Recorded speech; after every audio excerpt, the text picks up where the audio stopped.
figured I'd explain what it is I made, why I made it, and kind of what I made it out of. The construction's very simple. What I was looking to make is kind of like a carry-all, but make it somewhat modular. So my idea was to make some sort of forklift-ish attachment for the 3-point hitch on the back of the 1250. So this is it's a sleeve hitch attachment here. And so what I had to do was make a sleeve hitch bracket, which is this piece here, and then attach something to the sleeve hitch bracket to turn it into a forklift style attachment. So when I fabricate in this shop, I don't have a stock of steel. I don't have a bunch of components laying around that are ready to be chopped up and made properly. What I have is a bunch of scrap laying outside of the garage from various projects and stuff that's just laying around. So I just found what I had that would work. What ended up happening is I used a lot of the junk components that came out of the 8.8 Ford rear end that I rebuilt. So you've probably already seen it, but what you're seeing on the back of this forklift attachment here these are axle shafts out of an 8.8 Ford Ranger. So you can tell that they're different. They have different lengths because they have a passenger side and a driver's side. One axle is longer than the other. Not a big deal. I mean, it does what it's supposed to do.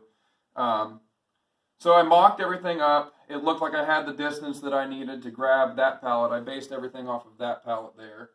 And I took a piece of iron pipe that I had laying around, welded the axle flanges to the pipe, added some gusseting here, filled a bunch of area with weld, and my welder's not really meant, there's the welder that I use there.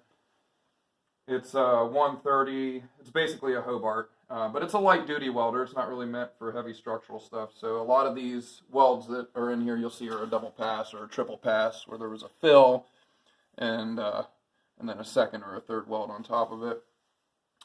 So I mocked it all up with the pallet there, adjusted the height on the hitch a little bit to get it where I wanted it to be, and then I tried it out. I actually stood on the end of the pallet, and I started hearing some welds cracking, so I knew that there was, my 170 pounds on the end of the pallet, all the leverage out on the back side was not enough to hold it, so I added, this is a U-bolt here to hold leaf springs to an axle.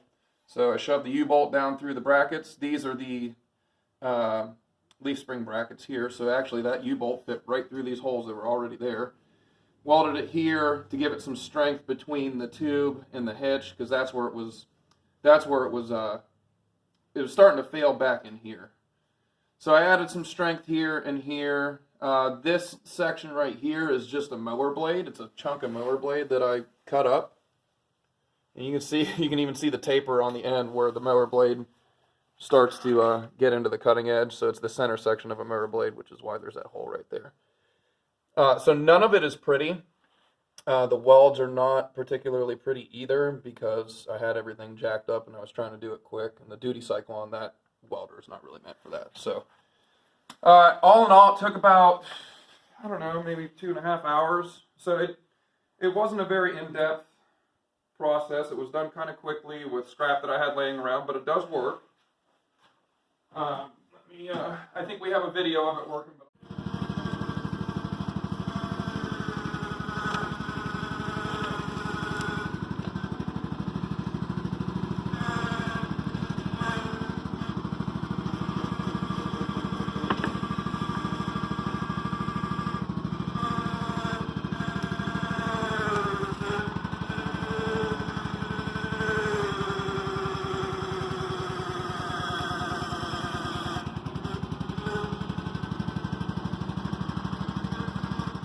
So it was fabricated basically using stuff that I had laying around in the shop.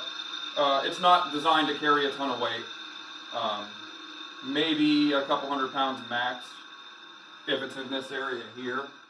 If all the leverage is out here, it's definitely not able to carry 200-300 pounds. We're talking, basically moving equipment or moving moving stuff from one part of the job site to the next. Firewood primarily is what I was thinking of using it for, just carrying firewood from one area to the next without having to use a trailer or anything like that. And just a general all-purpose carry-all is primarily what I was going for.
That goes along with all the other janky hitches that I have. There's one here.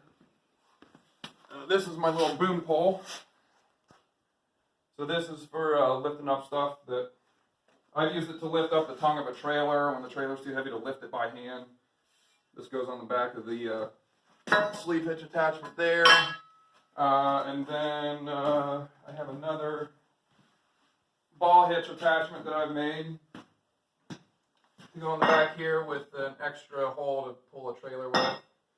And if you look at the hitches, they're all made out of completely different scrap components. Here's 2 mower blades here and some gusseting for the boom pole. This is just a junk piece of pipe that I used from my electrolysis tank, which I'll have to show you guys at some point in time because that's pretty cool. This is another piece of junk scrap I just had laying around. That I actually had some 1/2 inch to deal with there, so that was kind of beefy and nice there. And then you have another mower blade here, some brackets from the rear end. Yeah, all this stuff was just scrap that was laying out and making some attachments for it.